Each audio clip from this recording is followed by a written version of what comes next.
사람을 다른 말로 또 뭐라고 말하지요? 인간이라고 합니다. 잘 아시는 인간. 그런데 인간이 뜻이 뭐죠? 인간이 인간이지 뭐. 그런 생각을 그렇게 말씀하실 겁니다. 근데 사람 인자, 사이 간자죠. 그래서 사전적인 뜻은요, 생각을 하고 언어를 사용하며 도구를 만들어 쓰고 사회를 이루는 동물이다. 그렇게 사전에는 그렇게 되어 있어요. 생각을 합니다. 생각을 언어로 표현을 합니다. 그리고 일을 할 때 뭐를 쓴다고요? 도구를 쓰는데 사회를 이루고 사는, 그렇게 사는 동물이다 그랬습니다. 즉 말하자면 이 사람인자 사이 간자니까 사이, 이것은 사회를, 사람과 사람 사이에 살아가는 그러한 관계를 이루고 살아간다. 즉 인간이라는 이 말 속에는 관계적 존재라는 말이 들어요. 의미가 있는 것입니다. 어떤 존재라고요? 관계적 존재라는 겁니다. 그래서 태어나는 순간 아버지와 어머니의 그 사랑으로 태어나면 가족 관계가 형성이 됩니다. 그리고 자라가면서 누구를 만나죠? 친구를 만납니다. 친구 관계. 얼마나 친구가 소중한지 모릅니다.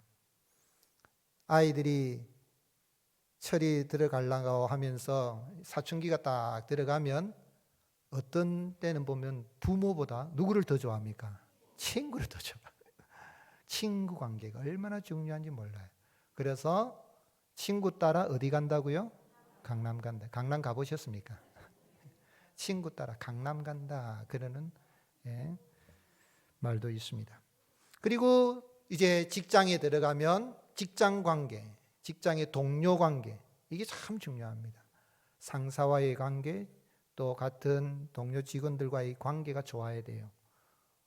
일이 힘든 것보다 사람과의 관계가 힘들어서 직장 가기가 싫고 출근하기도 싫고 이럴 수가 있죠. 그래서 동료 관계, 직장 동료와의 관계가 참 중요하고, 살아가면서 이렇게 여러 가지로 우리는 사회적 관계망을 형성하고 살아갑니다. 그래서 관계가 이루어지면서 이 관계가 원만하고 즐거우면 행복한 거예요. 근데 이 관계가 힘들면 살아가기가 참 피곤하고 불행을 느끼는 거죠. 우리가 이 땅에 살아갈 때에 사람은 결국은 마지막 죽을 때도 살다가 죽으면 어디 갑니까? 무덤에 가죠. 무덤에도 가면 먼저 와 계신 분이 있습니다. 그 먼저 와 계신 분 사이에 눕습니다. 그래서 사이 간자가 쓰여진 거예요. 결국 인간은 태어나서 죽을 때까지 이런 관계를 믿고 살아갈 수밖에 없으니까 관계가 참 중요하다는 거죠. 저도 목회를 하면서 참 사람과의 관계를 중요하게 여기는데 또 일도 중요한, 일이 돼야 되거든요. 여러분 생각에 목사가 일 중심의 사람인 것 같습니까? 관계 중심의 사람인 것 같습니까? 어떻게 아셨어요? 근데 사실은 관계가 아무리 좋아도 일이 안 되면 안 되잖아요. 일도 돼야 되잖아요. 그래서 저는 관계 51%, 일 49%의 비중을 두고 합니다. 정확하게 그렇게 나눌 수는 없지만 뭐가 중요하다는 거죠? 사람과의 관계가, 교육자의 관계, 당에서는 장로님들과 성도님과의 관계인데, 그런데 그 관계가 아무리 좋아도 일이 안 되면 안 되니까 일은 사실 퍼센트는 2%밖에 차이 안 나는데 일이 되게끔 하는, 그렇게 목회를 해나가고 있어요. 그 관계가 중요하다는 거죠. 사람과의 관계. 그런데 어떻습니까? 여러분 살아오시면서 혹시 사람과의 관계가 잘못되어서 그냥 불편한 관계 넘어서 원수처럼 여기는 사람은 없습니까? 혹시 원수 있습니까? 없습니까? 복 받았어요.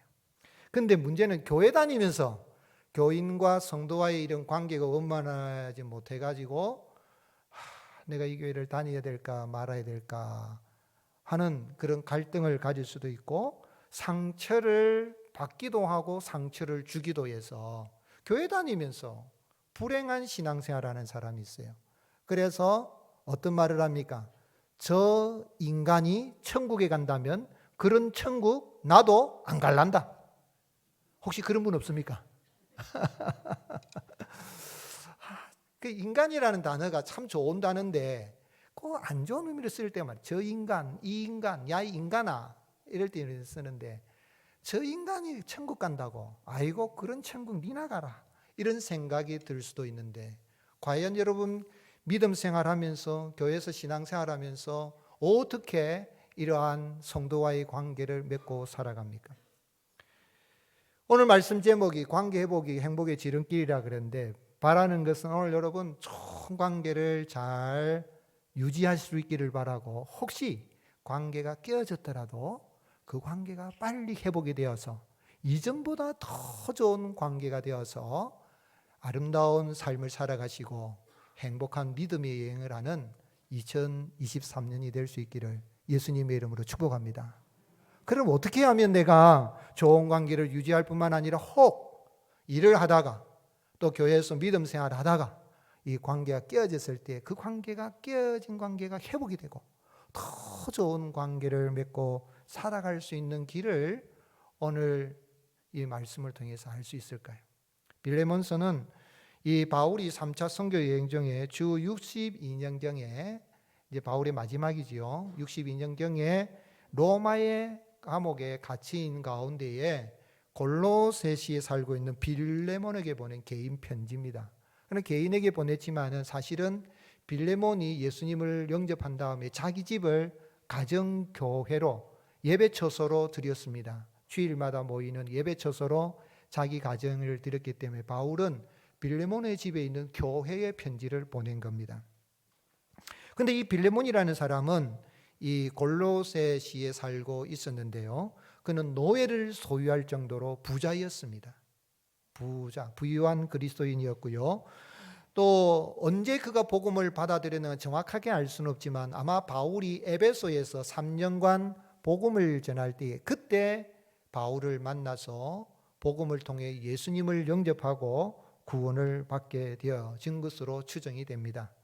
그래서 그 은혜에 감사하여서 그는 이 자신의 집을 하나님의 예배 처소로 드리고 정기적인 그 모임을 자기 가정에서 가지게 된 거죠. 그런데 그에게 있는 노예 중에 한 사람인 오네시모라는 사람이 어느 날 도망을 갔습니다. 도망도 그냥 간 게 아니라 오늘 빌레몬서를 우리가 묵상했습니다마는 읽어보게 되면 그 오네시모가 빌레몬의 집에 있는 아마 그 재산 중의 일부 돈이든지 어떤 이 소유물을 훔쳐서 도망을 갔습니다. 그리고는 어디에 숨어 있었냐면 사람이 적게 사는 곳에 살면은 발각이 빨리 될 수가 있으니까 종 잡는 건 시간 문제죠. 그래서 그가 사람들이 많이 살고 있는 로마에 숨어서 살고 있었습니다. 그러다가 어떻게 바울을 만났는지 모르지만 아마 하나님의 특별한 섭리를 알 수 있겠죠. 바울을 감옥에 있는 이 바울 또는 그 전에 만났는지 바울이 감옥에 들어가기 전에 만났는지 바울을 만나서 복음을 통하여 예수님을 구주로 영접하고 거듭나게 된 것입니다. 그리고는 이 오네시모는 이 바울의 여러 가지 사역에 있어서 시간과 또 노력으로 함께 협력을 했죠. 근데 바울이 가만히 생각해 보니까 오네시모가 지금 도망자잖아요. 잡히면 죽을 수도 있단 말이죠. 그러니 그의 전 주인인 빌레몬은 바울이 이미 잘 알고 있으니까 빌레몬과의 관계를 회복시켜야 되겠다 생각하고 편지를 보낸 것이 이 빌레몬서입니다. 그러면서 이 빌레몬에게 이제 부탁을 하기를 오늘 그 말씀 16절에 보면 그를 대할 때 종으로 넘어서 사랑받는 형제로 받아들여 달라. 그렇게 이제 편지를 보낸 거죠. 근데 여기서 우리가 생각해 볼 수 있습니다. 왜 하나님은 바울을 만나서 참 구원받은 종 오네시모를 다시 빌레몬에게 보냅니까? 여러분 빌레몬에게 오네시모를 다시 보내면 오네시모가 가고 싶겠어요? 안 가고 싶겠어요? 얼마나 가기 싫겠습니까? 도망올 때 그냥 도망온 것도 아니고 주인의 재산 중에 일부를 가지고 도망 나왔으니 잡히면 큰 어려움을 당할 수도 있고 그러니 돌려보내면 안 되죠. 그런데 하나님은 이 바울을 통해서 이 오네시모를 빌레몬에게 돌아가게 합니다. 자칫하면 당대 로마의 이런 노예법에 따르면 그는 죽음을 당할 수도 있는 그런 어려운 일이죠. 왜 하나님이 그렇게 하실까요? 그냥 도망 왔으니까 이제는 자유인으로 살아가게 하고 그 빌레몬 눈 피해서 한 사람만 피하면 되니까 세상은 넓으니까 어디든지 숨어 잘 살아라 그렇게 하면 되지 않을까요? 그리고 오늘 말씀을 통하여서 어떻게 하면 깨어진 관계가 회복이 되고 정말 행복한 삶을 살아갈 수 있는 길을 알 수 있을까요? 하나님께서 바울을 통해 오네시모를 그의 주인에게 다시 돌려보내신 것은 오네시모를 사지에 몰아넣기 위함이 아닙니다. 그 뭐냐면 빌레몬이나 오네시모나 또한 모든 성도들에게 구원은 하나님과 이웃과의 관계 회복이라는 것을 알게 하기 위함인 것입니다. 아멘이십니까? 한번 따라합시다. 구원은 하나님과 이웃과의 관계 회복입니다. 예, 구원에 대해서 여러 가지 정의할 수 있어. 구원은 예수님이 그 천국 가는 거, 뭐 하나님의 자녀인데 이건 관계 회복이에요. 그런데 누구와의 관계 회복이냐면 하나님과의 관계 회복입니다. 첫 번째는 하나님께서 바울을 통해서 복음의 소식을 들은 이 오네시모를 구원하여 하나님의 자녀가 되게 하십니다. 하나님의 아들이 되게 하십니다. 하나님 나라의 백성이 되게 하십니다. 바울은 그가 로마 감옥에 갇힌 상황 속에서도 복음을 전하여 오네시모를 구원하여 하나님의 아들로, 하나님의 자녀로 다시 태어나게 하는 그 일을 감당했습니다. 그래서 빌레몬에게 편지하는 이 10절 말씀에 갇힌 중에서 낳은 아들, 어떤 아들요? 낳은 아들, 갇힌 중에서 로마의 감옥에 갇혀 있는 가운데서 내가 오네시모를 낳았다 그랬습니다. 사실 영적인 낳음이죠. 남자가 어떻게 아들을 낳습니까? 낳을 수 없죠. 영적으로 낳았는데 믿음으로 내 아들이기도 하지만 낳았는데 누구 아들이 되게 하였냐면 하나님의 아들로 거듭나게 하였다는 이야기입니다.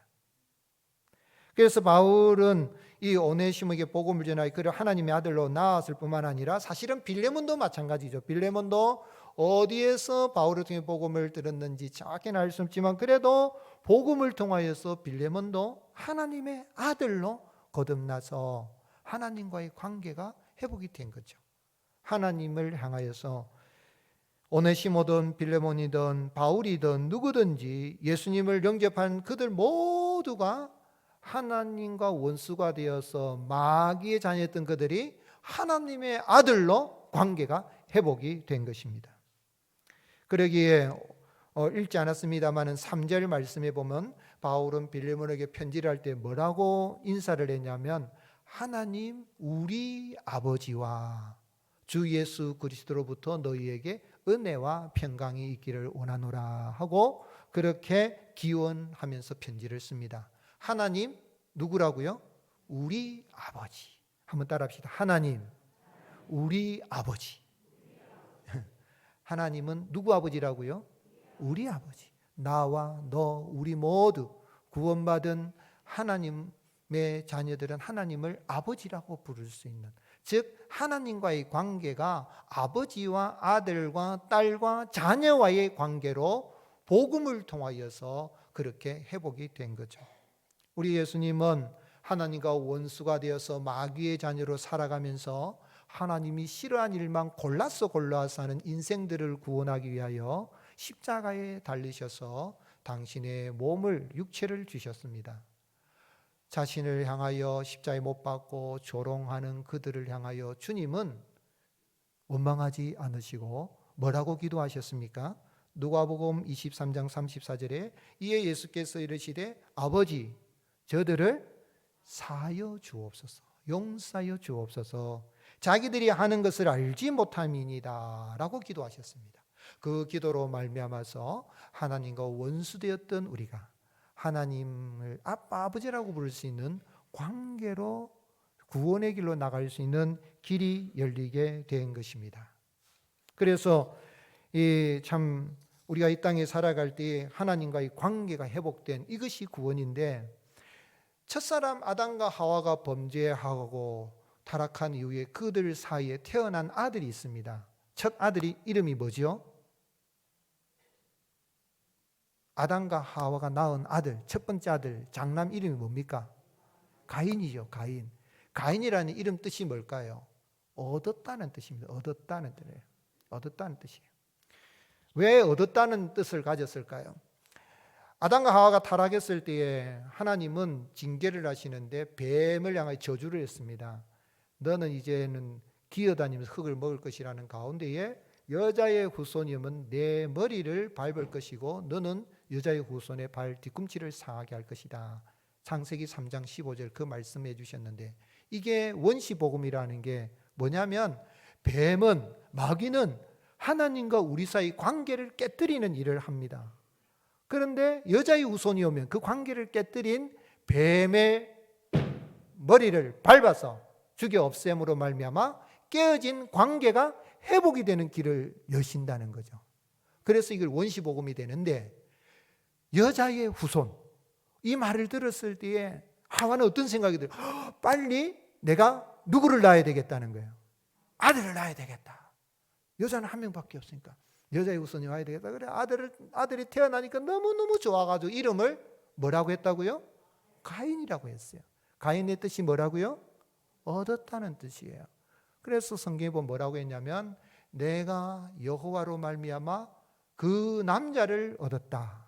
하이시, 그 남자를 얻었다. 정말 여자의 후손을 얻었다는 이야기입니다. 이 여자의 후손을 얻었으니 이 아들이 하나님과 우리 사이의 관계를 회복시켜 줄 것이라는 기대를 가진 거예요. 얼마나 이름이 좋습니까? 여자의 후손 곧 메시아에 속하는 그 이름인 겁니다. 그런데 이 아들이 여러분, 우리 어머니들 아들 키우는 게 힘듭니까? 안 힘듭니까? 다 힘들다 그래요. 딸 키우는 거 조금 그래도 좀 나은데 아들들은 이게 참 키우기 어려워요. 그런데 이 가인도 힘들었던가 봐요. 아들 키우는데 그 여자의 후손 그 아들인 줄 알았는데 웬걸 이 아들이 자라면서 얼마나 애를 먹이고 속을 썩였는데 이 아들 동생이 아들이 또 태어났어요. 그러니까 아들 이름을 뭐로 지었습니까? 아벨이라고 지었어요. 우리가 생각하는 아벨 뜻이 참 좋을 것 같죠. 아벨 뜻이 뭐냐면 허무란 뜻입니다. 뭐라고요? 허무하다. 여자의 후손인 줄 알고 가인이라고 했는데 저게 속성이 아이고 둘이나 생겼네. 그래서 허무하다 했는데 이 아들이 어떻게 됐습니까? 형에게 맞아 죽어서 허무하게 죽어봅니다. 자, 그런 가인 좋은 이름인데 형이 동생을 쳐 죽이는 일을 했는데 둘째 아담 되신 예수님, 마지막 아담으로 오신 예수님, 우리의 가인이 되신 예수님은 동생을 쳐 죽인 게 아니라 누구를 쳐서 십자가에 못 박았습니까? 자기 육체를 십자가에 못 박으시고 양자된 우리를 동생 삼으시고 하나님과 관계가 회복이 되도록 하는 구원의 길을 여신 것입니다. 그래서 구원은 예수 그리스도를 믿어서 하나님과의 관계 회복이 되는, 하나님을 아빠 아버지라고 부를 수 있는 그런 관계가 바로 구원인 거죠. 그래서 바울이 이 예수님을 영접하고 난 다음에 에베소교회 편지를 하면서 뭐라고 이야기했습니까? 에베소 2장 14절 같이 읽겠습니다. 그는 우리의 화평이신지라 둘로 하나를 만드사 원수된 것 곧 중간에 막힌 담을 자기 육체로 어떻게 하셨다고요? 하셨어요. 다 하셨기 때문에 담이 없습니다. 하나님과 우리 사이 담이 없어지고 죄의 담도 없어지고 사망의 담도 없어지고 마귀의 담도 없어지고 불편한 관계 다 없어지고 하나님을 아빠 아버지라고 하나님의 아들이 되고 하나님의 딸이 되고 하나님의 자녀가 되고 하나님의 백성이 되는 그런 은혜를 누리게 된 것입니다.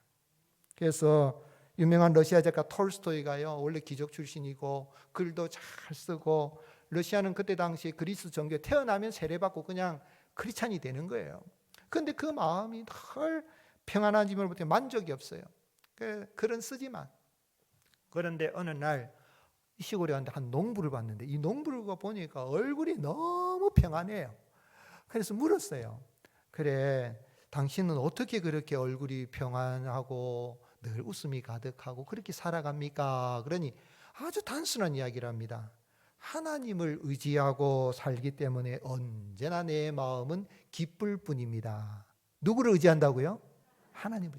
돈을 의지하거나 명예를 의지하거나 세상 권세를 의지하는 게 아니라 하나님을 의지하니까 내 마음이 늘 기쁘고 즐겁지요. 그때부터 톨스토이가 하나님은 정말 어디 계시는가? 내가 하나님을 만나야 되겠다 하는 가운데에 성경을 읽고 예수님을 만나고 하나님을 만나고 너무너무 즐거워하면서 위대한 작품들을 썼지요. 그리고 나서 톨스토이가 뭐라고 이야기했습니까? 하나님을 아는 것이 바로 사는 길이다. 하나님을 아는 것이 어떤 길이라고요? 바로 사는 길이다. 아멘이십니까? 여러분, 하나님 예수님을 하나님과의 관계를 해보게 되면 인생도 바로 살고 구원받은 자로서 살아가는 것입니다. 뿐만 아니라 구원은 사람과의 관계 회복입니다. 이웃과의 관계 회복입니다. 하나님은 바울의 복음 전파를 통하여 오네시모를 구원하여 하나님의 관계에 회복되게 하셨을 뿐만 아니라 믿는 자들이 하나님의 자녀가 돼서 가족으로서 형제 자매로 살아가게 하시고 하나님의 동력자로 살아가게 하십니다. 그래서 1절 말씀에 보면 그리스도 예수를 위하여 갇힌 자 된 바울과 및 형제 디모데는 우리의 사랑을 받는 자의 동력자인 빌레몬에게, 형제 디모데, 바울은 디모데를 믿음으로 낳았기 때문에 믿음의 아들이라고 하지만 형제라고 불렀고, 또 빌레몬도 구원하여서 참 형제로 하겠지만 동력자라 그렇게 표현을 씁니다. 그리고 2절에는 자매 아비아와 우리와 함께 병사된 아키포라 그랬는데, 자매 아비아는 아마 빌레몬의 아내로 추정을 하기도 합니다. 그리고 이 아키포는 빌레몬의 아들이지 않을까 생각해요. 그 가족 식구들이 다 이 빌레몬의 가정교회에서 이렇게 세워나가는데, 교회를 세워나가는데 바울은 자매 아비아라 그랬고, 그리고 7절 말씀에는 빌레몬을 부를 때 뭐라고 했냐면 형제여 성도들의 마음이 너로 말미암아 평안함을 얻었으니 내가 너의 사랑으로 많은 기쁨과 위로를 받았노라 그랬어요. 빌레몬을 대할 때에 형제여라고 했습니다. 그리고는 오네시모를 뭐라고 이야기했냐면 12절 말씀에 내게 그를 돌려보내느니 그는 내 뭐라고 했습니까? 신복이라고. 신복이 뭐죠? 예, 여기 심장이라 그랬는데 그 각주 1 밑에 보면, 성경 각주 1 밑에 보면 심장이라고 했죠. 헬라어 그대로 번역하면 심장이란 말이에요. 그는 내 심장이라는데 우리는 이게 신복, 마음 심자의 배복자잖아요. 배, 즉 마음과 배라는 말입니다. 즉 내장기관에 제일 중요한 거죠. 그래서 신복이란 말은 이 심장과 배와 같이, 마음과 배와 같이 꼭 없어서는 안 된 중요한 사람을 가리킬 때 내 신복이라는 말을 쓰는 겁니다.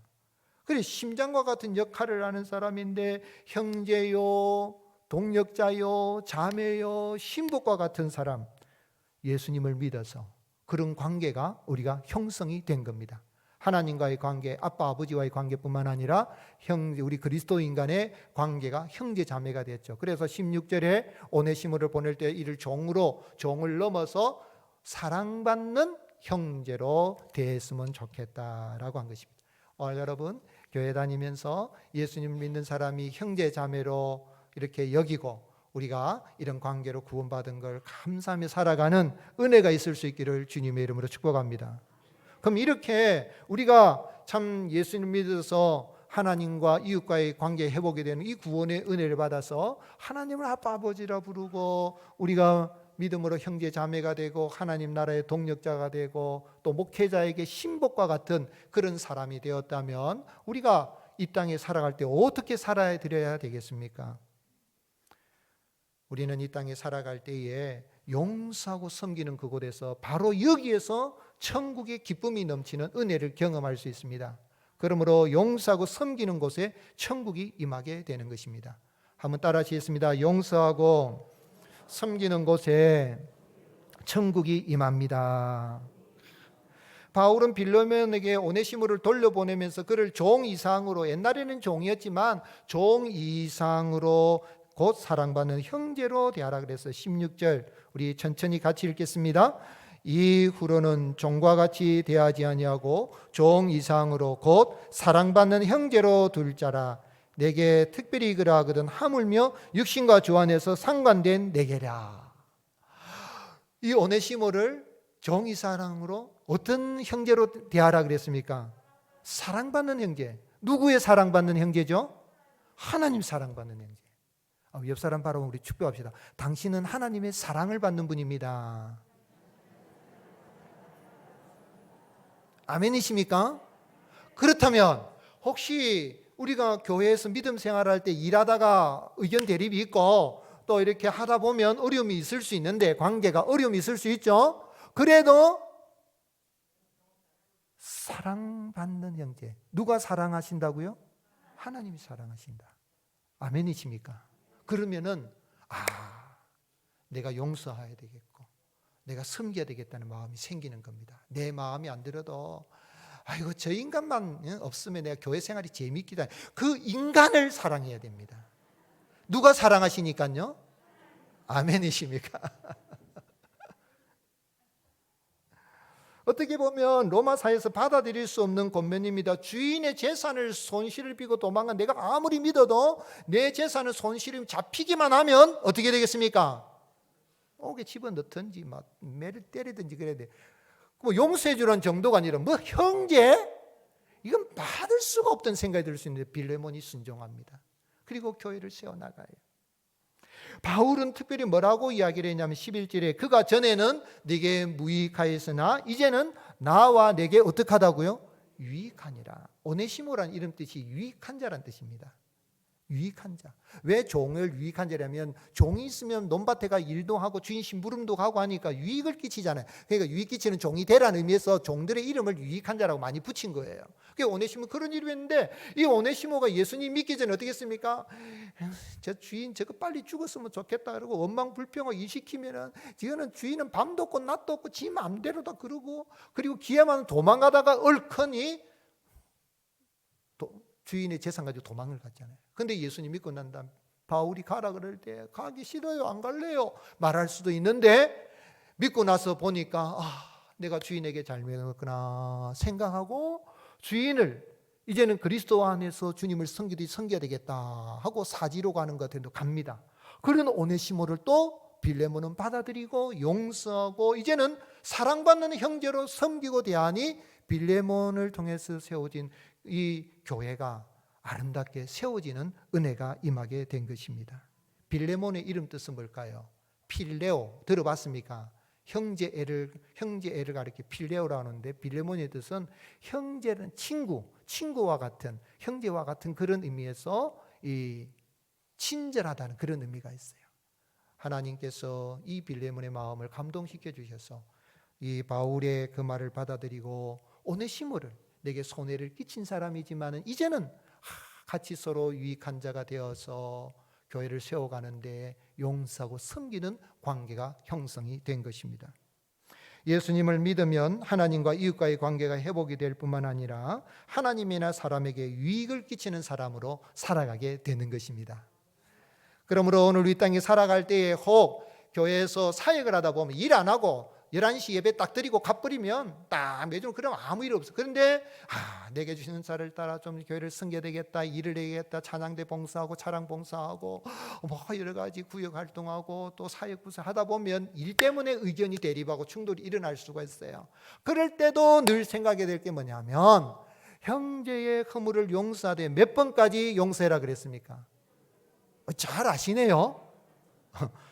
마태복음 18장 22절 같이 읽겠습니다. 예수께서 이르시되 내게 이르노니 7번뿐 아니라 7번을 70번까지라도 할지니라. 우리 한국 사람 몇 번까지는 용서해 줍니까? 그런데 주님은 베드로 7번이 아니라 몇 번요? 7번 490번 하고 그래 490번 한 번 더 본 사람 489, 490 이제 491번째는 용서 안 한다 이런 말이 아니라 끝까지 용서한다는 거예요. 따라 하시겠습니다. 용서는 끝까지 하는 겁니다. 왜요? 주님이 나를 용서하고 사랑하시되 자기 사람을 사랑하시되 끝까지 사랑하셨어요. 형제자매는 누구의 사랑을 받는 사람입니까? 하나님의 사랑받는 사람. 주님이 나를 사랑하시고 그도 사랑하시니 하나님의 가정의 공동체가 되었습니다. 우리는 하나님의 한 가족입니다 하는 그 말을 제가 부임한 후에 지금까지 해왔고 We are the family of God. The family, a family가 아닙니다. The family, 바로 그 가족, 하나님의 그 가족 공동체입니다. 그래서 서로 용서하고 섬기고 나가면 여기에서 우리가 행복을 누리며 살아갈 수가 있는 것이죠. 아멘이십니까? 그래서 바울은 골로새 3장 13절에 누가 누구에게 불만이 있거든 서로 용납하고 피차 용서하되, 같이 읽겠습니다. 주께서 너희를 용서하신 것 같이 너희도 그리 하고. 유토피아 책을 써서 우리에게 잘 알려진 토마스 모, 그는요 참 위대한 영국의 저술가이기도 하고 정치가 대법관이기도 했습니다. 그런데 헨리 8세와 엠블린의 결혼에 반대하여서 1534년에 재판을 받고 그가 사형 선고를 받게 죽게 됐습니다. 왕의 어떤 그 왕위 계승법 동의할 수 없다라고 하면서 그렇게 하다가 반역죄로 죽게 됐습니다. 그러면은 법관들이나 황제들이 얼마나 왕에 대해서 화가 나겠어요. 그런데 법관들이 최후 당신이 하고 싶은 진술이 있습니까? 하니까 예 하면서 진술을 하는데 뭐라고 말했냐면, 그 옛날 스데반을 돌로 치던 자들이 자기들의 옷을 다 벗어서 사울이라는 청년의 발 앞에 두었습니다. 그러나 그 뒤에 스데반과 사울 곧 바울은 예수 그리스도 안에서 한 형제가 되어서 지금은 하늘나라에서 영원히 함께 가고 있습니다. 스데반 지사님 죽을 때에 돌마다 죽어도 된다고 증인이 된 사람이 사울이었는데, 사울이 변화의 바울이 돼가지고 그때 모르겠는데 천국에서는 뭐가 됐다고요? 한 형제가 됐다는 거예요. 지금 저도 이 시간 여러분에게 마지막으로 간절히 기도합니다. 여러분은 나를 사형에 처하라고 언도하고 있습니다. 그러나 이제 후로는 나와 여러분 모두가 예수 그리스도 안에서 사랑하는 한 형제가 되어, 누가 되어요? 한 형제가 되어 하늘나라에서는 영원히 함께 거하기를 저는 이 시간 간절히 기도합니다 하고 죽었어요.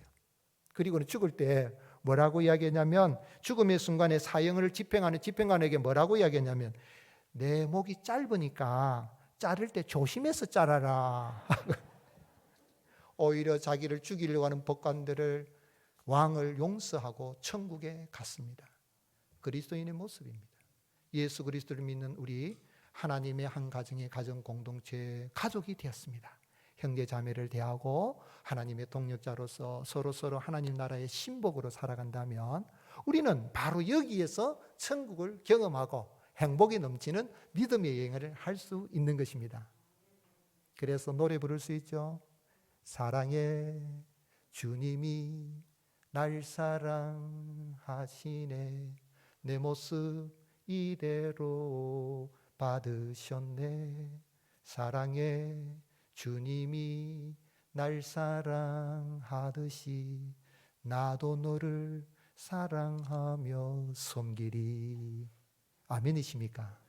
주님이 날 사랑하듯이 내가 용서하고 사랑하고 섬기고 나간다면 오늘 우리 땅에서 믿음의 여행을 할 때 천국을 여기서 경험하고 행복을 나눌 수가 있는 것입니다. 그런 의미에서 관계회복이 행복의 지름길이죠. 저는 원동현 박사의 5차원 학습법을 참 좋아합니다. 학습 목표 5가지를 제시하죠. 인간은 영혼과 육체, 영혼, 육체로 되어 있죠. 그래서 심력, 그리고 지력, 체력, 이렇게 3가지 힘을 기를 뿐만 아니라 이런 영혼, 육체로 된 인간을 자기를 관리를 잘 하도록 우리 아이들을 학습을 해야 된다. 뿐만 아니라 5번째는 인간관계가 중요한데 인간관계를 잘 유지할 뿐만 아니라 깨어진 인간관계를 회복하는 능력을 배양시키는 것. 살다 보면 부모와 자식 간에도 관계가 깨어질 수 있고 형제 간에도 관계가 깨어질 수 있는데 그리스도인은 예수 그리스도 안에서 깨어진 관계가 회복이 되어 구원을 얻은 사람이니 그 깨어진 관계가 잘 회복이 되면 이전보다도 더 좋은 관계가 되어서 우리는 이 땅에서 천국의 기쁨이 넘치는 행복한 삶을 살아가게 되는 것입니다. 이러한 아름다운 믿음의 여행을 하는 2023년 되기를 예수님의 이름으로 축복합니다.